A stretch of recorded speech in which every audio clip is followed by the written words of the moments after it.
Você tem 24 horas para sair da minha casa. Essas foram as palavras que minha nora cuspiu na minha cara 2 dias depois de enterrarmos meu filho. Ela estava de mãos dadas com um homem que eu nunca tinha visto, enquanto um advogado acenava papéis na minha frente. Mas o que ela não sabia é que meu filho tinha me contado um segredo 3 semanas antes de morrer. Um segredo que mudaria tudo. Mas antes de continuar, confira se você já está inscrito no canal e escreva nos comentários. De onde você está assistindo este vídeo? Meu nome é Helena Ferreira da Silva, tenho 68 anos e nunca imaginei que minha vida terminaria assim, em pé, na sala da casa onde criei meu filho, sendo expulsa pela própria nora como se eu fosse uma intrusa qualquer. Mas preciso voltar um pouco no tempo para que você entenda como cheguei até aqui. 3 semanas antes daquele dia horrível, meu filho Rafael veio me visitar. Era uma terça-feira à noite, lembro bem porque estava chovendo forte, e ele chegou encharcado, tremendo. Não de frio, percebi depois, mas de medo. Rafael tinha 42 anos, era um homem de negócios bem-sucedido, dono de uma empresa de importação que ele mesmo construiu do zero. Eu o havia ajudado no começo, vendendo meu apartamento para dar a ele o capital inicial. Nunca me arrependi. Ver meu filho voar era tudo o que eu queria. Naquela noite, sentamos na cozinha. Preparei café, como sempre fazia, e ele ficou mexendo na xícara sem beber, olhando para o líquido escuro como se procurasse coragem ali dentro. "Mãe", ele disse finalmente, com a voz tão baixa que precisei me inclinar para ouvir. "Preciso te contar uma coisa." Meu coração apertou. Conhece aquele instinto de mãe que sempre sabe quando algo está errado? Pois bem, o meu estava gritando naquele momento. "O que foi, filho? Está doente?" Ele balançou a cabeça. "Não é isso, mãe. É sobre a Patrícia." Patrícia, minha nora. A mulher com quem Rafael era casado há 15 anos e que me deu meu único neto, o pequeno Gabriel, de 7 anos. Eu nunca tinha sido muito próxima da Patrícia. Ela sempre manteve uma certa distância, me tratava com educação fria, mas eu aceitava. Nem todas as noras são calorosas com as sogras, e eu entendia isso. Contanto que ela fizesse meu filho feliz, estava tudo bem para mim. "O que tem a Patrícia?" perguntei, sentindo um frio na espinha. Rafael respirou fundo. "Ela está tendo um caso, mãe. Há pelo menos 2 anos, com o Marcelo, o contador da empresa." Suas palavras caíram sobre mim como um balde de água gelada. "Mas isso não é tudo", ele continuou, e sua voz começou a tremer. "Eu descobri que eles estão desviando dinheiro da empresa, valores grandes. Estou investigando, mas já achei provas suficientes. E tem mais uma coisa." Ele parou, engoliu em seco, e quando seus olhos encontraram os meus, vi medo. Medo real. "Mãe, eu tenho um problema cardíaco. Descobri há 6 meses. A médica disse que preciso fazer uma cirurgia, mas é arriscada. E se alguma coisa acontecer comigo, a Patrícia vai ficar com tudo. A empresa, a casa, tudo. Por isso, eu transferi metade do patrimônio para você. 5 milhões de reais." Não consegui falar. Minha boca estava seca. Meu coração batia tão forte que eu podia ouvi-lo nos ouvidos. "Rafael, o que você está dizendo? Que cirurgia é essa? Por que você não me contou antes?"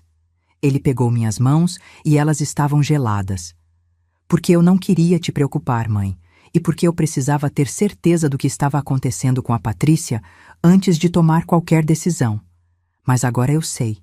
E se algo acontecer comigo, pelo menos você estará protegida. O advogado já tratou de tudo. Está tudo documentado." "Filho, não fala assim", eu disse, com lágrimas nos olhos. "Você vai ficar bem. Vai fazer essa cirurgia e vai ficar bem." Mas Rafael apenas sorriu, um sorriso triste que me partiu o coração. "Eu espero que sim, mãe. Mas a vida não dá garantias, e eu preciso saber que você vai estar bem." Ele ficou mais 1 hora comigo, me explicou os detalhes da transferência, me deu documentos que guardei numa gaveta. Quando ele foi embora, eu fiquei acordada a noite toda, sentada no escuro da sala, rezando. Rezando para que meu filho ficasse bem, para que tudo aquilo fosse apenas um pesadelo que terminaria com a luz do dia. Mas não terminou. 2 semanas depois, Rafael teve um ataque cardíaco fulminante. Estava no escritório quando aconteceu. Segundo as testemunhas, ele caiu no meio de uma reunião e não acordou mais. Chegou morto ao hospital. Meu filho, minha única razão de viver, se foi em questão de minutos, sem eu ter a chance de me despedir. O velório foi um borrão. Lembro de estar sentada ali, olhando para o caixão, incapaz de processar que meu Rafael estava ali dentro.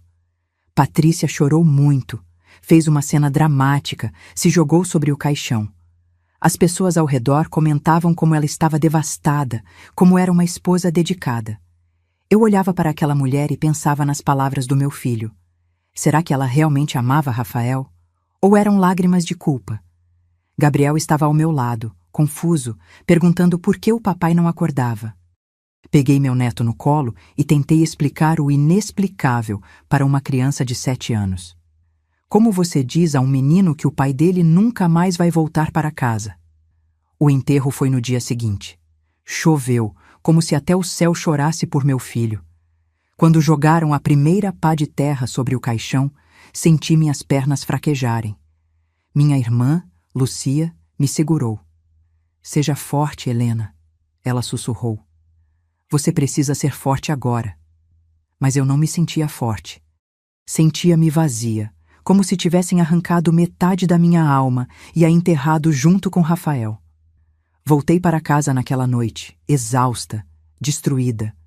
Lucia ficou comigo, preparou um chá, tentou me fazer comer alguma coisa, mas eu não conseguia.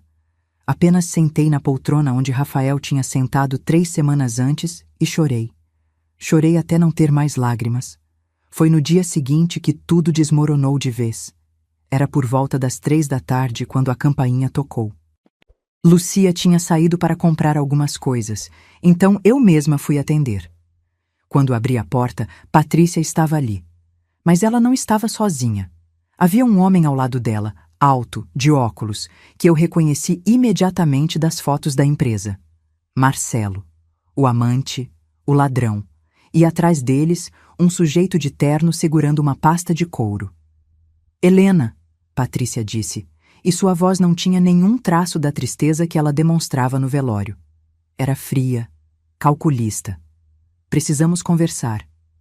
Eu dei um passo para trás, deixando-os entrar por puro instinto, ainda processando a audácia daquela mulher de aparecer na minha casa com o amante. Eles entraram na sala e o homem de terno colocou a pasta sobre a mesa de centro. Sou o Dr. Aguiar, ele se apresentou. Advogado da senhora Patrícia. Do que se trata? Consegui perguntar, embora minha voz soasse distante até para mim mesma. Patrícia se sentou no sofá como se fosse dona do lugar, cruzou as pernas e me olhou com desdém. Helena, vou ser direta porque não há motivo para enrolar. Rafael se foi, e agora eu sou a única herdeira legal de todos os bens dele. A empresa, a casa dele, as contas bancárias, tudo é meu. E? Perguntei, sem entender aonde ela queria chegar. E essa casa aqui também me pertence, ela disse, e um sorriso cruel apareceu em seus lábios. Rafael comprou esta casa há 5 anos e colocou no nome dele. Você mora aqui de favor. Então, agora que ele não está mais aqui, você não tem mais motivo para ficar. Senti como se tivesse levado um soco no estômago. O quê? O advogado abriu a pasta e tirou alguns documentos. A senhora Patrícia está correta. Esta propriedade está registrada em nome do senhor Rafael Ferreira da Silva. Como única herdeira legal, a propriedade passa automaticamente para sua esposa. A senhora não tem direitos legais sobre este imóvel. Mas eu moro aqui há 5 anos, eu protestei, sentindo pânico subir pela garganta. Rafael comprou esta casa para mim. Ele disse que era minha. Patrícia deu de ombros. Pode ter sido essa a intenção dele, mas o fato é que o nome no papel é dele. E agora é meu.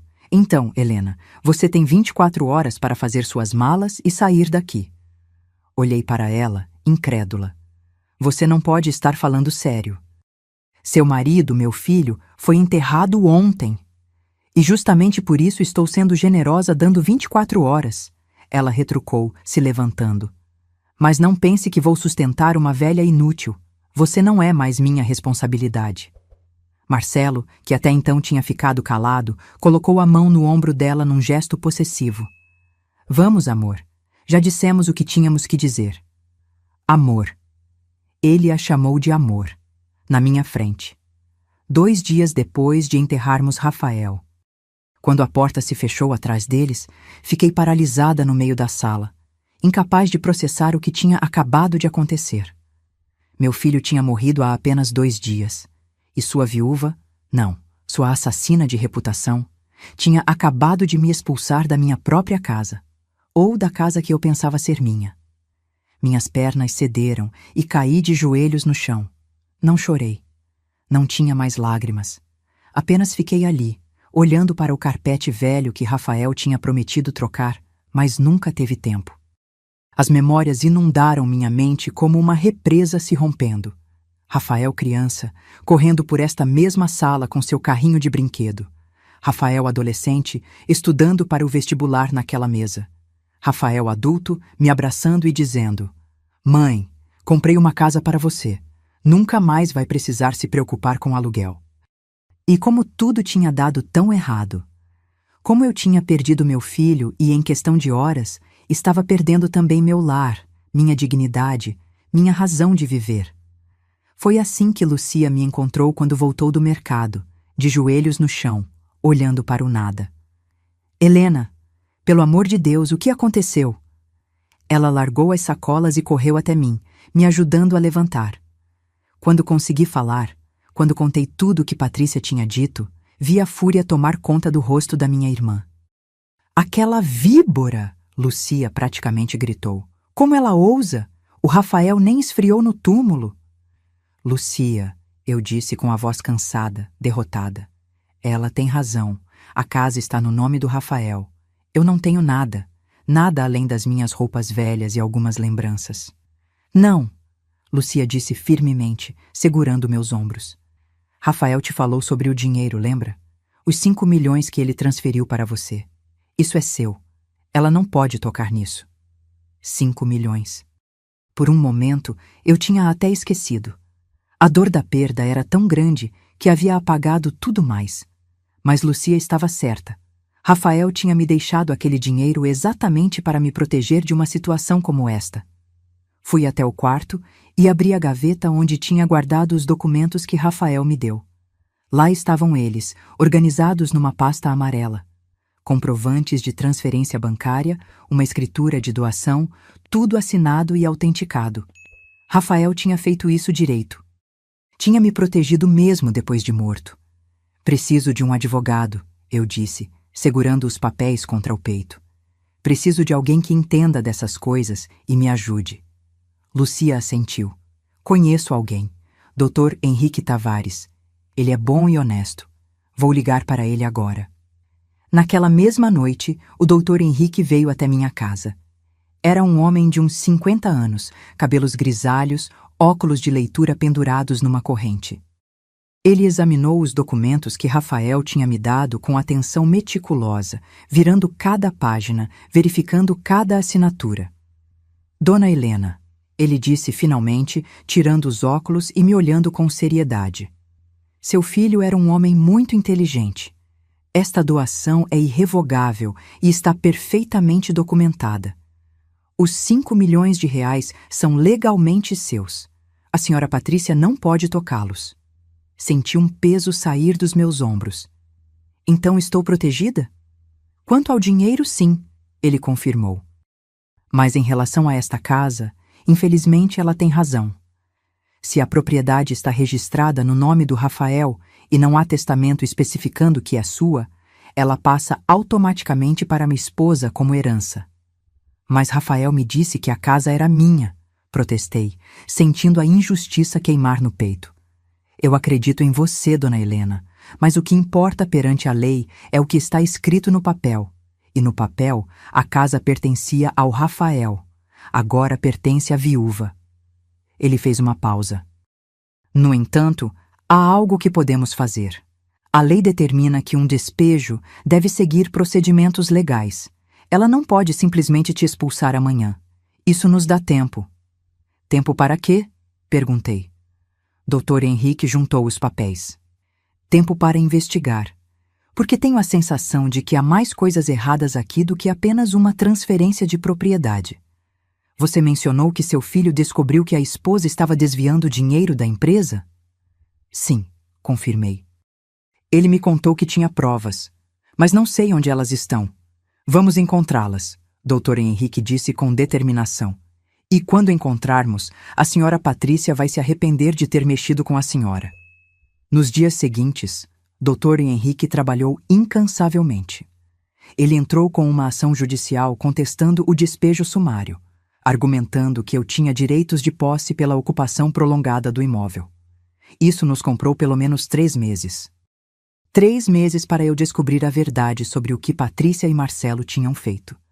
Mas Patrícia não ficou quieta. Ah, não. Aquela mulher tinha um talento especial para a crueldade. 2 dias depois da visita do Dr. Henrique, ela apareceu novamente. Desta vez sem o amante, mas com Gabriel. Meu neto, com seus olhos inocentes, segurava a mão dela sem entender nada. Gabriel quer se despedir de você, Patrícia anunciou na porta, não fazendo menção de entrar. O menino correu até mim e me abraçou.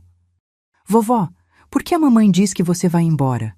Você não quer mais morar aqui? Meu coração se partiu em 1000 pedaços. Abracei meu neto com força, respirando o cheiro de shampoo infantil dele, tentando gravar aquele momento na memória. Não é que eu não queira, meu amor. É que... Não sabia como explicar. Como dizer a uma criança que a mãe dela era uma pessoa horrível? A vovó vai precisar morar em outro lugar por um tempo, eu disse finalmente. Mas vou sempre te amar, Gabriel. Sempre. Já chega! Patrícia interrompeu, puxando Gabriel pelo braço. Diga tchau, Gabriel. Tchau, vovó, o menino disse com os olhos cheios de lágrimas. E então, Patrícia o arrastou para fora, deixando-me ali, destroçada. Aquela foi a gota d'água. Ela podia me tirar a casa, podia me tirar a paz. Mas usar meu neto contra mim, isso era guerra. Liguei para Dr. Henrique imediatamente. Preciso de um investigador particular, o melhor que conseguir encontrar. Já estou em contato com um, ele respondeu. Sr. Benedito Silva, ex-policial especializado em fraudes empresariais. Ele começa a trabalhar no caso amanhã. Sr. Benedito era um homem de poucas palavras, magro, com olhos que pareciam enxergar através das pessoas. Quando nos encontramos no escritório de Dr. Henrique, ele foi direto ao ponto. Dona Helena, vou precisar de tudo que a senhora souber sobre a empresa do seu filho, sobre a esposa dele, sobre esse Marcelo. Tudo. Contei tudo. Cada detalhe que Rafael tinha me revelado naquela noite chuvosa. Cada suspeita, cada prova que ele mencionou. Sr. Benedito anotava tudo num caderninho pequeno, com letra miúda. O primeiro lugar onde vou procurar é nos registros da empresa, ele disse. Se houve desvio de dinheiro, deixou rastro. Sempre deixa. Levou 2 semanas. 2 semanas de ansiedade, de noites mal dormidas, de me perguntar se íamos encontrar alguma coisa. Lucia ficou comigo durante esse tempo, me dando força, fazendo companhia. Mas eu me sentia como se estivesse pendurada numa corda, esperando para cair. Até que Sr. Benedito ligou. Dona Helena, precisamos nos encontrar. Encontrei algo grande. Quando chegamos ao escritório de Dr. Henrique naquela manhã de terça-feira, Sr. Benedito já estava lá, com uma pasta grossa sobre a mesa. Seu rosto, normalmente inexpressivo, mostrava um leve brilho de satisfação.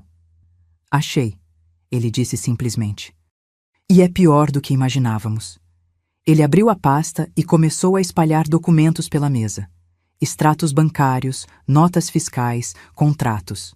Minha cabeça girava tentando entender tudo aquilo. Explique de um jeito que ela possa entender, Dr. Henrique pediu, e fiquei grata por isso. Sr. Benedito assentiu. Dona Helena, nos últimos 3 anos, a Sra. Patrícia e o Sr. Marcelo desviaram aproximadamente 8 milhões de reais da empresa do seu filho. 8 milhões. O número era tão grande que parecia irreal. Como? Consegui perguntar. Criaram uma empresa fantasma. ele explicou, apontando para um documento. Consultoria Belmont Líquida. No papel, essa empresa prestava serviços de consultoria financeira para a importadora do Sr. Rafael. Na prática, era só um buraco negro onde o dinheiro entrava e desaparecia. E quem assinava as autorizações de pagamento era a Sra. Patrícia, na posição de diretora financeira. E o Rafael não percebeu? Perguntei confusa. Dr. Henrique interveio. Pelo que descobrimos, seu filho começou a suspeitar há cerca de 6 meses. Foi quando ele contratou uma auditoria externa, mas morreu antes que ela fosse concluída. No entanto, ele já tinha reunido provas suficientes. Provas que estão onde? Perguntei. Sr. Benedito sorriu. No cofre do escritório dele. Consegui acesso através de uma ordem judicial. Encontramos um pendrive com todos os documentos que ele tinha reunido. E-mails entre Patrícia e Marcelo discutindo os desvios, planilhas detalhadas. Tudo. Senti um misto de alívio e tristeza. Meu filho tinha descoberto a verdade, mas ela o matou antes que ele pudesse fazer algo. Tem mais. Sr. Benedito continuou, sua voz ficando mais grave. Encontrei também conversas entre eles discutindo a saúde do Sr. Rafael, especificamente discutindo como o estresse poderia agravar a condição cardíaca dele. Meu sangue gelou. O que você está dizendo?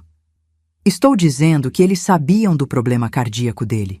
E nas mensagens, há indicações de que eles deliberadamente criaram situações de estresse. Reuniões tensas, problemas fabricados com fornecedores, crises financeiras falsas, tudo para pressionar o coração dele. As lágrimas começaram a cair. Eles mataram meu filho. Tecnicamente, não podemos provar homicídio, Dr. Henrique disse cuidadosamente. O ataque cardíaco foi natural, considerando a condição pré-existente do Rafael, mas podemos provar fraude, desvio de verbas e conspiração, e isso é suficiente para destruí-los. Então, o que fazemos agora? Perguntei, enxugando as lágrimas com as costas da mão. Dr. Henrique juntou os documentos com um movimento decidido. Agora vamos ao Ministério Público.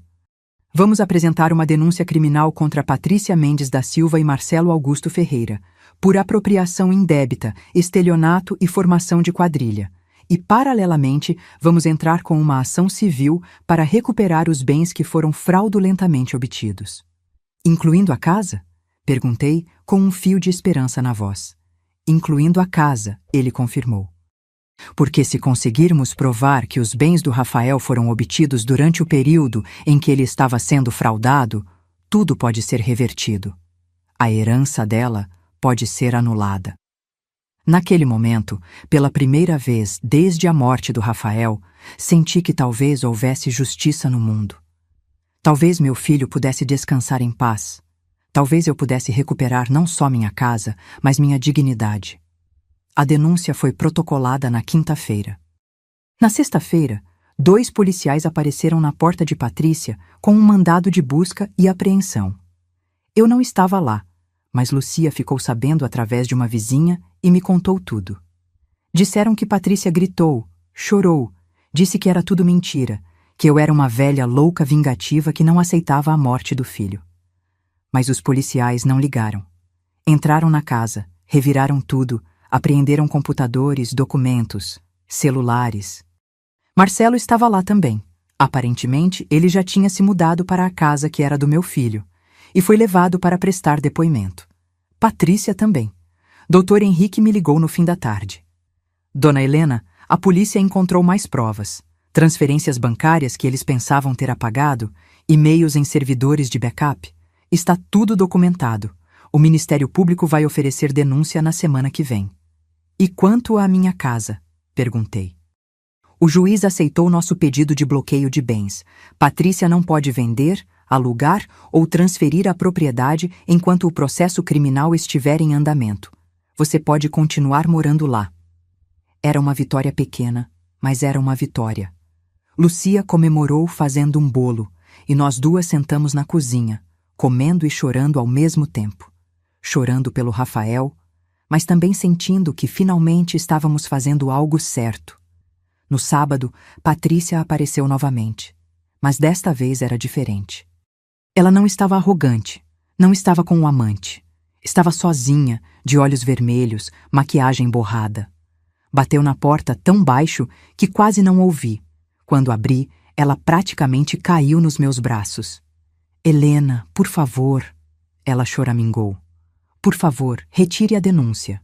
Eu vou devolver tudo. Vou assinar a casa de volta para você. Só por favor, não me mande para a cadeia. Pense no Gabriel. O que vai ser do meu filho se a mãe dele for presa?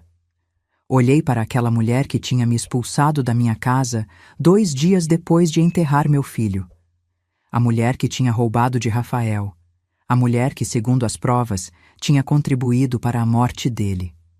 Gabriel, eu disse calmamente, é exatamente em quem estou pensando, porque ele merece crescer sabendo a verdade sobre a mãe dele. Merece justiça pelo pai que perdeu. Helena, por favor, ela gritou, se ajoelhando. Eu sei que errei, mas eu amava o Rafael. Se você amava meu filho, eu disse, sentindo a raiva finalmente tomar conta de mim, não teria roubado dele, não teria traído ele. E, com certeza, não teria tentado me expulsar da minha casa no momento mais doloroso da minha vida. Então não, Patrícia. Eu não vou retirar nada. Você vai pagar pelo que fez. Ela ficou ali, de joelhos na minha porta, chorando. Mas eu não senti pena. Fechei a porta na cara dela e voltei para dentro. Lucia estava observando da sala. Você fez a coisa certa, ela disse. Eu sei, respondi. Mas não me faz sentir melhor. E era verdade. A vingança não traz os mortos de volta, não apaga a dor, mas pelo menos garante que a injustiça não fique impune. Os meses seguintes foram uma montanha-russa de emoções. O processo criminal contra Patrícia e Marcelo avançava lentamente, como todos os processos judiciais no Brasil. Doutor. Henrique me mantinha informada de cada desenvolvimento, cada audiência, cada nova prova que surgia. Patrícia tentou de tudo para se safar. Contratou um advogado caro, um desses que aparecem na televisão defendendo políticos corruptos. Ele tentou argumentar que os pagamentos para a consultoria Belmont eram legítimos, que havia serviços realmente prestados. Mas Sr. Benedito tinha feito um trabalho tão completo que cada mentira era desmontada com documentos, e-mails, testemunhas. O pior foi quando ela tentou usar Gabriel contra mim novamente. Numa das audiências, o advogado dela argumentou que eu estava destruindo a família, que estava traumatizando uma criança ao colocar a mãe dela na cadeia. Disse que eu era uma avó vingativa que não pensava no bem-estar do próprio neto. Aquilo me doeu mais do que qualquer outra coisa, porque era verdade que Gabriel estava sofrendo. O menino não entendia por que a mãe estava sempre chorando, por que havia policiais na casa deles, por que eu não ia mais visitá-los. Mas Dr. Henrique me lembrou da verdade. Dona Helena, você não está fazendo isso por vingança, está fazendo isso por justiça, por Rafael. E um dia, quando Gabriel crescer, ele vai entender. Foi difícil acreditar nisso quando, 3 meses depois do início do processo, recebi uma ligação da escola de Gabriel. A diretora, Dona Marisa, uma senhora gentil que conhecia nossa família há anos, tinha algo importante para me dizer. Dona Helena, ela disse com cuidado quando me encontrei com ela no dia seguinte. Gabriel não está bem. Está tendo problemas de comportamento, pesadelos, não consegue se concentrar nas aulas. A psicóloga da escola avaliou e ele está claramente traumatizado com toda essa situação. Meu coração apertou. Eu sei, Dona Marisa. Mas eu não posso. Eu entendo a situação, ela interrompeu gentilmente. E não estou aqui para julgá-la. Estou aqui porque Gabriel pediu para falar com você. Ele quer ver a avó. Patrícia não vai deixar, eu disse amargamente. Ela me odeia agora. Dona Marisa hesitou. Na verdade, foi ela quem sugeriu. Acho que até ela percebeu que Gabriel precisa de você. Foi assim que, numa quinta-feira chuvosa, Gabriel veio passar a tarde comigo. Lucia tinha preparado o brigadeiro, a coisa favorita dele. Quando ele chegou, trazido por uma funcionária da escola, correu até mim e me abraçou tão forte que quase caí. Vovó, ele chorou no meu ombro. Eu senti tanto sua falta. Segurei meu neto, sentindo as lágrimas escorrerem pelo meu rosto. Eu também, meu amor. Eu também. Sentamos na sala, ele comeu brigadeiro e conversamos. Ou melhor, ele falou e eu escutei. Ele contou sobre a escola, sobre o cachorro novo que a mãe tinha comprado, sobre como estava difícil dormir à noite. Vovó, ele perguntou de repente, com aqueles olhos inocentes que me lembravam tanto o Rafael. Por que você está brava com a mamãe? É por causa do papai? Respirei fundo. Como explicar para uma criança de 7 anos que a mãe dela tinha feito coisas terríveis? Gabriel, eu não estou brava. Estou triste, porque sua mãe fez coisas que machucaram seu papai e machucaram a mim também. Mas ela pode consertar? Ele perguntou esperançoso. Ela pode pedir desculpas? Algumas coisas, eu disse gentilmente, não podem ser consertadas só com um pedido de desculpas. Algumas coisas têm consequências, mas isso não significa que eu não amo você. Eu sempre vou amar você, não importa o quê. Ele pareceu satisfeito com essa resposta, pelo menos por enquanto. Quando a funcionária da escola voltou para buscá-lo, ele me abraçou novamente. Posso voltar na semana que vem, vovó? Sempre que você quiser, meu amor. Sempre que você quiser. Depois que ele foi embora, sentei na poltrona e chorei. Chorei pela inocência perdida dele, pela infância roubada, pela família destruída. Mas também senti gratidão por ainda ter meu neto, por ele ainda me amar, por ainda haver algo bom em todo esse caos. As visitas de Gabriel se tornaram semanais. Patrícia, surpreendentemente, não criou problemas. Talvez ela tivesse percebido que afastar o filho da única família que restava não era sábio.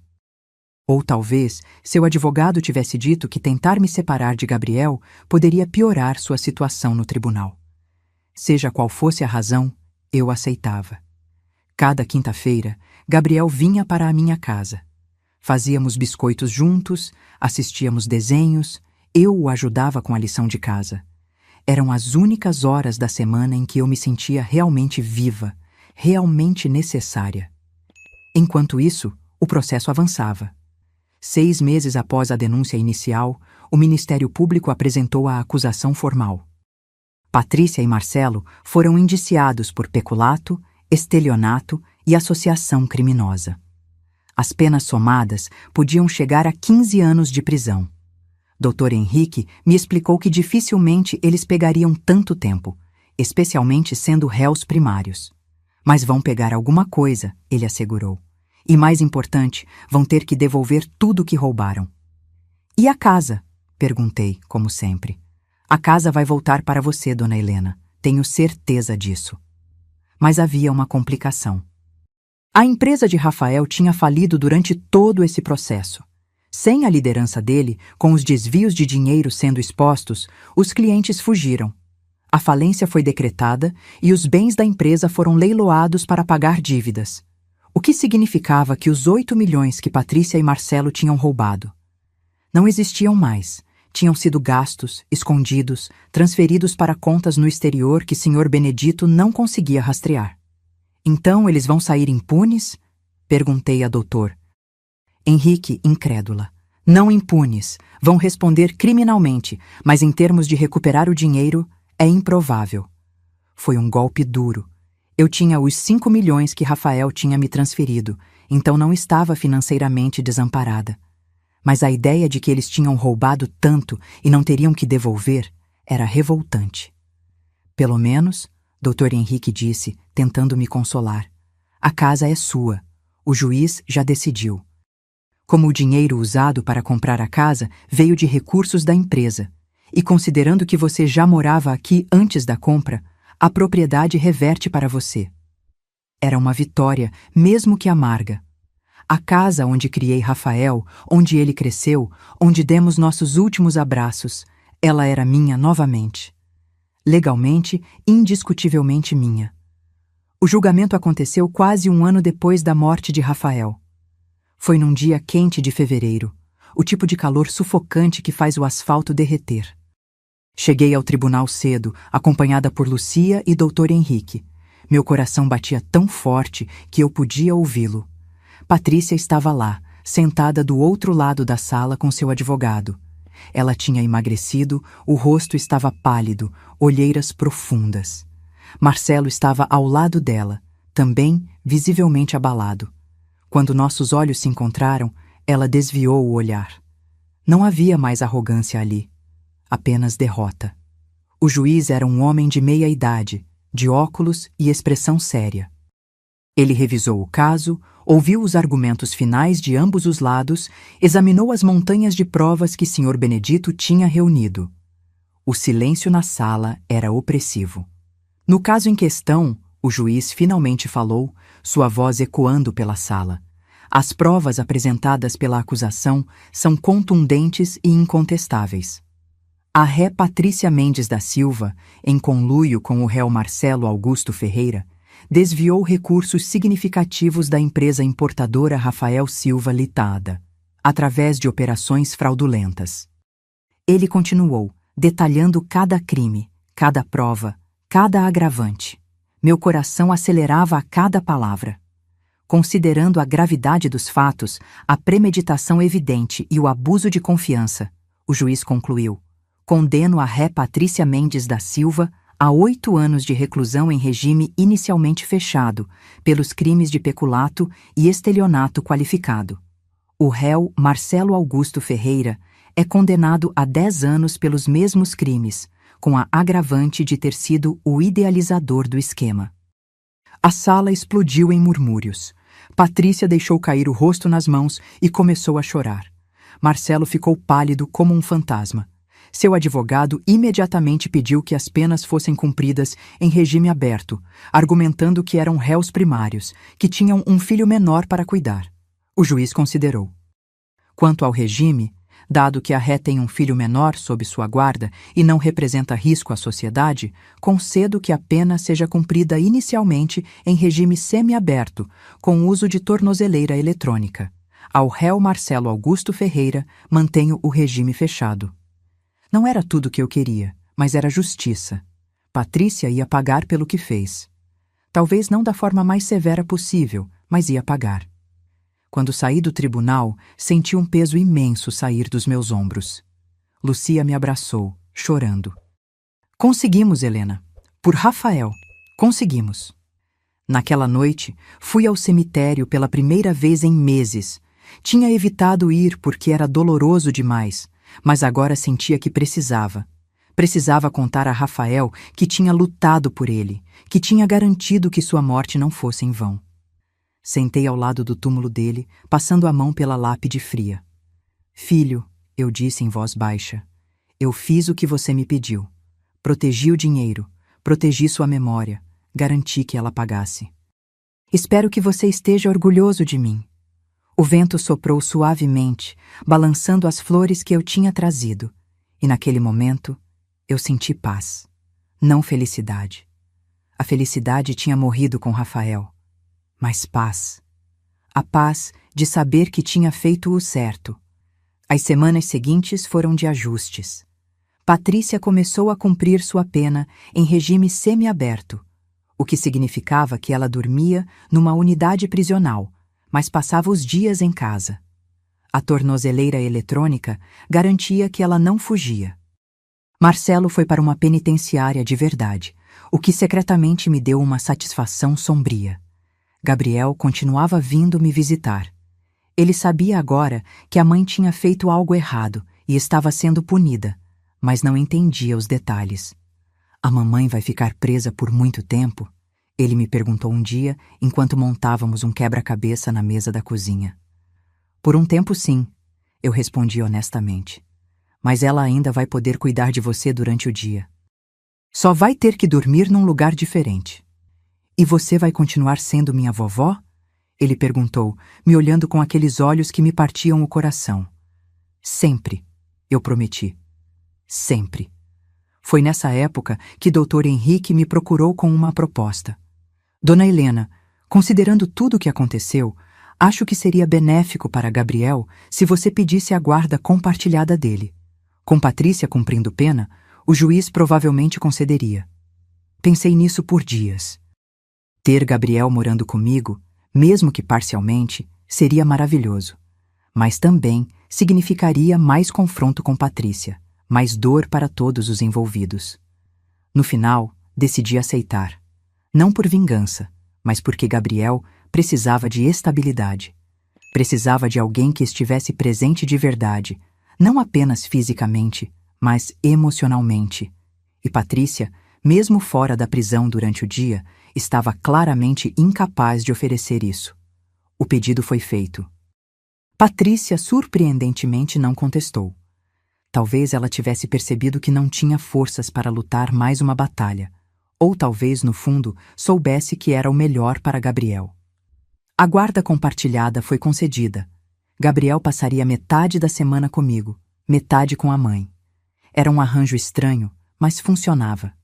Nos dias em que Gabriel estava comigo, a casa voltava à vida. Havia riso, barulho, bagunça. O tipo de bagunça que eu tinha sentido falta desde que Rafael era pequeno. Nos dias em que ele estava com Patrícia, a casa ficava silenciosa novamente, mas não era mais um silêncio opressivo. Era um silêncio de paz, de trabalho cumprido. 6 meses depois do julgamento, recebi uma ligação inesperada. Era de uma mulher que se identificou como doutora Sandra Oliveira, psicóloga de Patrícia no sistema prisional. Dona Helena, ela disse com voz profissional mais gentil. A senhora Patrícia pediu que eu entrasse em contato com a senhora. Ela gostaria de ter uma conversa. Uma conversa de verdade, sem advogados, sem juízes, apenas vocês duas. Minha primeira reação foi recusar. O que eu tinha para dizer a Patrícia que já não tivesse dito? Mas então pensei em Gabriel. Pensei em como ele ficava tenso toda vez que percebia tensão entre mim e a mãe dele. Pensei que talvez, só talvez, algum tipo de paz fosse possível. Está bem, concordei finalmente. Mas será aqui na minha casa, e só com a presença da senhora como mediadora. A doutora Sandra concordou. Marcamos para a quinta-feira seguinte, num dia em que Gabriel estaria na escola. Quando Patrícia chegou, acompanhada pela psicóloga, quase não a reconheci. Ela tinha engordado um pouco, o que na verdade a deixava com aparência mais saudável. Usava roupas simples, sem maquiagem elaborada. Parecia humana, vulnerável. Sentamos na sala, o mesmo lugar onde ela tinha me expulsado quase 2 anos antes. A ironia não passou despercebida por nenhuma de nós. A doutora Sandra começou. Obrigada por aceitar este encontro, dona Helena. Sei que não foi fácil. Patrícia tem algo que gostaria de dizer. Patrícia olhou para as próprias mãos, entrelaçadas no colo. Quando finalmente falou, sua voz estava rouca. Helena, eu não sei nem por onde começar. Desculpa, parece tão insignificante perto do que eu fiz. É verdade, eu disse, sem suavizar, mas estou ouvindo. Ela respirou fundo. Quando conheci Rafael, eu realmente o amava. Sei que é difícil acreditar, mas amava. Ele era tudo o que eu sempre quis. Gentil, ambicioso, um bom homem. Mas aí a empresa começou a crescer, e com ela cresceu a ganância. Não só minha, mas do Marcelo. Ele me convenceu de que merecíamos mais, que estávamos fazendo o trabalho duro enquanto Rafael colhia os louros. Rafael construiu aquela empresa do zero. Eu interrompi, sentindo a raiva subir. Com dinheiro que eu dei a ele, dinheiro que sacrifiquei minha própria segurança para dar, e vocês roubaram dele. Eu sei, ela disse, e lágrimas começaram a cair. Eu sei, e a cada dia vivo com essa culpa. Mas preciso que você entenda. Eu nunca quis que ele morresse. Quando descobri sobre o problema cardíaco dele, entrei em pânico. Não porque estava preocupada que ele morresse, mas porque percebi que tínhamos ido longe demais. Mas não pararam, eu disse friamente. Continuaram roubando, continuaram criando estresse para ele. Porque naquela altura não víamos saída, ela admitiu. O Marcelo disse que se parássemos, Rafael ia perceber, ia investigar. Íamos para a cadeia, então continuamos, pensando que poderíamos consertar as coisas depois, pagar de volta discretamente. Ela limpou as lágrimas. Mas então Rafael morreu, e quando morreu, entrei em pânico de verdade. Não era só a culpa, era o medo. Medo que descobrissem, medo que perdesse tudo. Então fiz aquelas coisas horríveis. Tentei te expulsar, usei Gabriel, menti no tribunal, porque estava desesperada. Ouvi tudo isso em silêncio. Parte de mim queria acreditar que ela estava sendo genuína, mas outra parte, a parte que tinha sido ferida tão profundamente, permanecia cética. E agora? Perguntei. Por que está me dizendo tudo isso agora? Por quê? Ela disse, olhando para mim pela primeira vez. Passei o último ano em terapia, tentando entender como me tornei essa pessoa. E percebi que preciso fazer as pazes. Não para me redimir, porque sei que não há redenção para o que fiz. Mas pelo Gabriel. Ele precisa de nós duas, Helena. Precisa de uma avó e de uma mãe que pelo menos consigam estar na mesma sala sem ódio. A doutora Sandra interveio. Dona Helena, não estou aqui para dizer que você deve perdoar. Isso é uma escolha pessoal e extremamente difícil. Mas estou aqui para facilitar uma comunicação que possa, talvez, trazer alguma paz para todos, especialmente para Gabriel. Pensei em meu neto, em como ele sempre ficava preocupado quando percebia tensão. Em como tentava fazer piadas para me fazer sorrir quando estava com raiva da mãe dele. Uma criança de 8 anos não deveria ter que ser o mediador dos adultos em sua vida. Patrícia, eu disse finalmente, eu não sei se algum dia vou conseguir perdoar você completamente. O que você fez, roubar do meu filho, contribuir para a morte dele, tentar me expulsar da minha casa, essas coisas deixaram cicatrizes profundas. Ela assentiu, mais lágrimas caindo. Eu entendo. Mas, continuei, pelo bem do Gabriel, estou disposta a tentar ter uma relação civil com você. Não seremos amigas. Talvez nunca sejamos até mesmo cordiais, mas podemos ser adultas na presença dele. Podemos dar a ele a estabilidade que merece. Obrigada, ela sussurrou. É mais do que eu mereço. Muito mais, concordei. Mas não estou fazendo isso por você. Estou fazendo pelo meu neto e pela memória do meu filho. A conversa continuou por mais 1 hora. Estabelecemos regras. Como nos comunicaríamos sobre Gabriel? Como lidaríamos com férias e datas especiais? Como garantiríamos que ele tivesse o máximo de normalidade possível, dada a situação? Não foi fácil. Várias vezes tive que respirar fundo e contar até 10 para não explodir. Mas conseguimos. Quando elas saíram, sentei na poltrona e deixei as lágrimas caírem. Não eram lágrimas de tristeza dessa vez, mas de exaustão. Exaustão por ter carregado tanto ódio por tanto tempo. Talvez, apenas talvez, estava na hora de começar a deixar ir. Não o amor por Rafael. Esse nunca iria. Mas a raiva, a amargura, o desejo de vingança. Porque no final das contas, como a doutora Sandra tinha dito antes de sair, o ódio é como beber veneno e esperar que a outra pessoa morra. E eu tinha bebido veneno suficiente. Era hora de começar a curar. Nos meses que se seguiram àquela conversa, as coisas lentamente começaram a melhorar. Não da noite para o dia. Feridas tão profundas não saram rapidamente. Mas aos poucos, passo a passo, construímos algo que se aproximava de uma convivência funcional. Gabriel notou a diferença. Vovó, você não fica mais brava quando fala da mamãe, ele comentou um dia enquanto fazíamos bolinhos na cozinha. Você está mais feliz. E ele estava certo. Eu estava mais leve. Ainda sentia falta de Rafael todos os dias. Ainda acordava às vezes no meio da noite com o coração apertado, lembrando que nunca mais veria meu filho. Mas a raiva constante, aquela que tinha consumido tanto da minha energia, estava diminuindo. Patrícia cumpriu 2 anos de sua sentença antes de ser concedida a progressão para regime aberto. Ela conseguiu um emprego em uma pequena loja de roupas. Nada comparado ao que tinha antes, mas era honesto. Via ela buscando Gabriel para os dias dela, sempre pontual, sempre tentando fazer o melhor.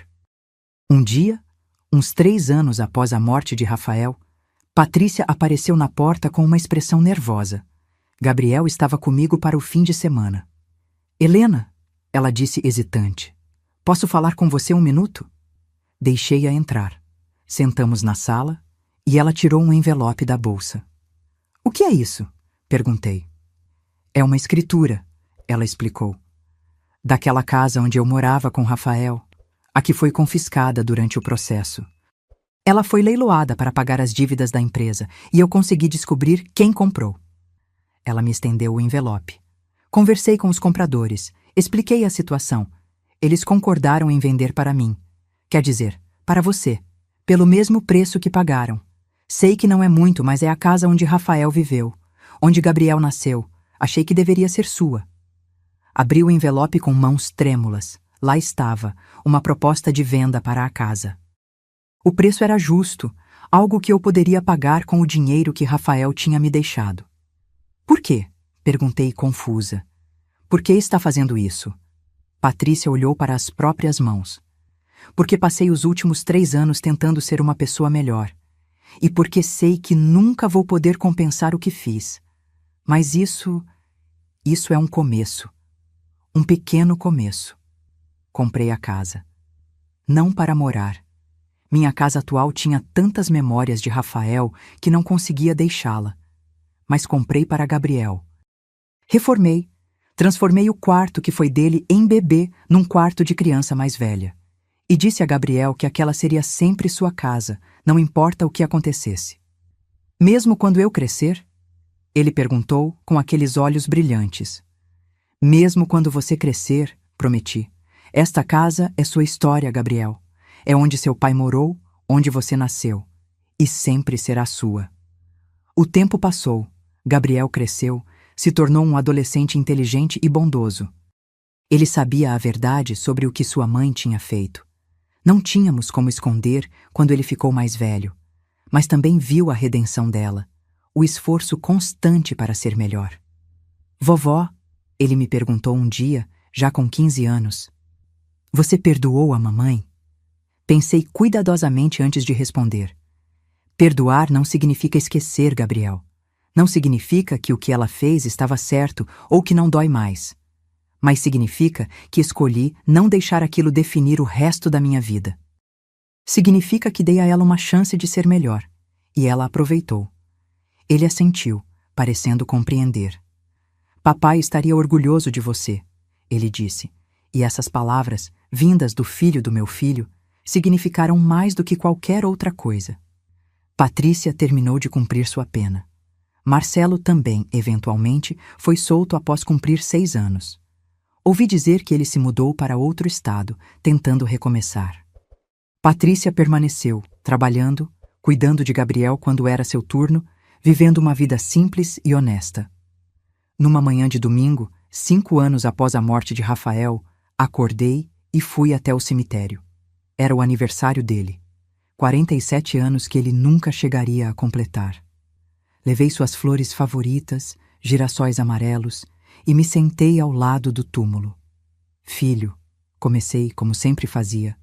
Mais 1 ano se passou. Gabriel está grande, forte, inteligente. Tão parecido com você que às vezes dói olhar para ele. A loja está indo bem. Ah, sim. Eu tinha aberto uma pequena loja de costura 2 anos antes, mais para manter ocupada do que por necessidade de dinheiro. E eu estou bem, Rafael. Não feliz, não da forma como era quando você estava aqui, mas estou em paz. Passou um tempo em silêncio, só ouvindo o vento nas árvores. Então, ouvi passos. Virei e vi Patrícia, também carregando girassóis. Ela parou ao me ver, hesitante. Posso? Ela perguntou, indicando o túmulo. É o túmulo dele tanto quanto o meu, respondi. Claro. Ela se ajoelhou do outro lado, colocou as flores e sussurrou algo que não conseguia ouvir. Ficamos ali, as duas, em lados opostos do túmulo do homem que ambas amávamos, cada uma com sua própria dor, sua própria culpa, sua própria jornada de cura. Helena, Patrícia disse finalmente. Obrigada. Pelo quê? Perguntei. Por não desistir de mim. Por me dar uma chance de ser melhor. Por Gabriel. Olhei para ela. Essa mulher que tinha causado tanta dor, mas que também estava tentando, realmente tentando, fazer as pazes.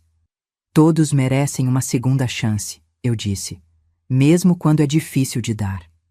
Saímos do cemitério juntas, não exatamente amigas, mas não mais inimigas. Apenas duas mulheres tentando navegar a bagunça que a vida tinha se tornado, unidas pelo amor a um menino e pela memória de um homem bom. Hoje, 10 anos depois da morte de Rafael, olho para trás e vejo uma jornada que nunca imaginei ter que fazer. Perdi meu filho, a pessoa mais importante da minha vida. Lutei batalhas legais que me deixaram exausta. Precisei encontrar força em lugares dentro de mim que nem sabia que existiam. Gabriel está com 17 anos agora, prestes a entrar na faculdade. Ele quer estudar administração de empresas. Diz que quer abrir um negócio próprio, como o pai. Toda vez que ele fala sobre isso, meu coração se enche de orgulho e tristeza ao mesmo tempo. Orgulho pelo jovem incrível que ele se tornou. Tristeza porque Rafael não está aqui para ver. A loja de costura se tornou meu refúgio. Não ganho muito dinheiro com ela, mas não preciso. Os 5 milhões que Rafael me deixou, investidos sabiamente com a ajuda de Dr. Henrique, garantem meu sustento. Mas a loja me dá propósito, me mantém conectada com a comunidade, me dá algo para acordar todas as manhãs. Lucia ainda é minha rocha. Ela mora a 2 quadras de distância e nos vemos quase todos os dias para café. Falamos sobre tudo e nada. Os netos dela, minha loja, as novelas que assistimos, a vida. Nesses momentos, consigo até esquecer da dor por alguns minutos. Patrícia e eu temos uma relação estranha. Não somos amigas, provavelmente nunca seremos, mas há um respeito mútuo ali. Ela se esforçou muito para reconstruir sua vida, para ser uma boa mãe para Gabriel, para fazer as pazes com seu passado. E eu respeito isso, mesmo que as cicatrizes ainda doam às vezes. No mês passado, Gabriel me chamou para uma conversa séria. Vovó, ele disse, quero que você saiba que quando eu for para a faculdade, não vou te esquecer. Vou vir te visitar todo fim de semana. E quando eu me formar, vou cuidar de você, como você cuidou de mim. Segurei o rosto dele entre minhas mãos, esse menino que tinha se tornado um homem. Gabriel, você não tem obrigação de cuidar de mim. Sua obrigação é viver sua vida plenamente, ser feliz, fazer seu pai orgulhoso. Mas você fez isso por ele, ele insistiu. Vendeu seu apartamento para dar a ele uma chance. Lutou por ele mesmo depois que ele morreu. É o mínimo que posso fazer. O mínimo que você pode fazer, eu disse gentilmente, é ser uma pessoa boa. E você já é. Isso é tudo que eu ou seu pai poderíamos querer. Ele me abraçou forte, e naquele abraço senti o círculo se completando. Tinha perdido um filho, mas ganhei um neto maravilhoso. Tinha passado por traição e dor, mas tinha encontrado força e redenção. Não era a vida que eu tinha planejado, mas era a vida que tinha. Ontem fui ao túmulo de Rafael novamente. Vou pelo menos uma vez por mês, às vezes mais. Desta vez levei uma foto de Gabriel em seu uniforme de formatura do ensino médio. Olha seu filho, Rafael, eu disse colocando a foto contra a lápide. Está tão grande, tão bonito. Tem seus olhos, sabe? E sua bondade. Espero que esteja orgulhoso. Sentei ali por um tempo, apenas aproveitando o silêncio. Então, uma brisa suave soprou, balançando os girassóis que eu tinha trazido. E por um momento, apenas um momento, senti como se Rafael estivesse ali comigo. Não fisicamente, mas em espírito, me dizendo que estava tudo bem, que eu tinha feito o melhor que podia. Que ele me amava. Levantei, limpei a sujeira da roupa e caminhei de volta para o carro. Lucia estava me esperando. Íamos almoçar juntas como fazemos toda semana. A vida continuava. Não era perfeita. Ainda havia dor. Ainda havia momentos difíceis. Mas também havia amor, havia família, havia esperança. E no final, percebi que foi isso que Rafael me ensinou. Não a odiar aqueles que nos machucam, mas a lutar pelo que é certo. Não a viver no passado, mas a honrar a memória enquanto seguimos em frente. Não a deixar a tragédia nos definir, mas a deixá-la nos fortalecer.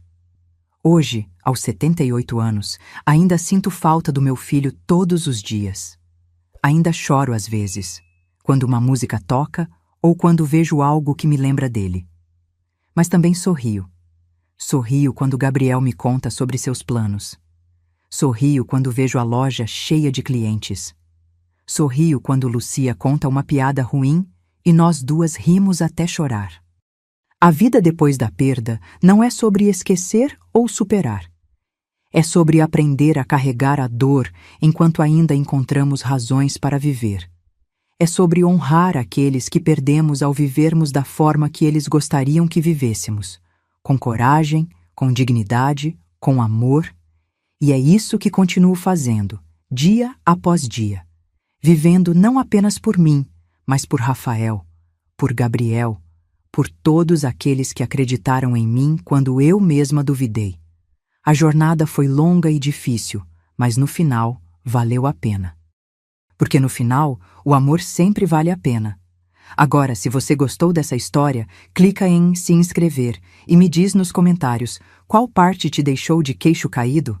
Ah, e não esqueça de se tornar membro para ter acesso a vídeos exclusivos que não posto aqui. Te espero lá.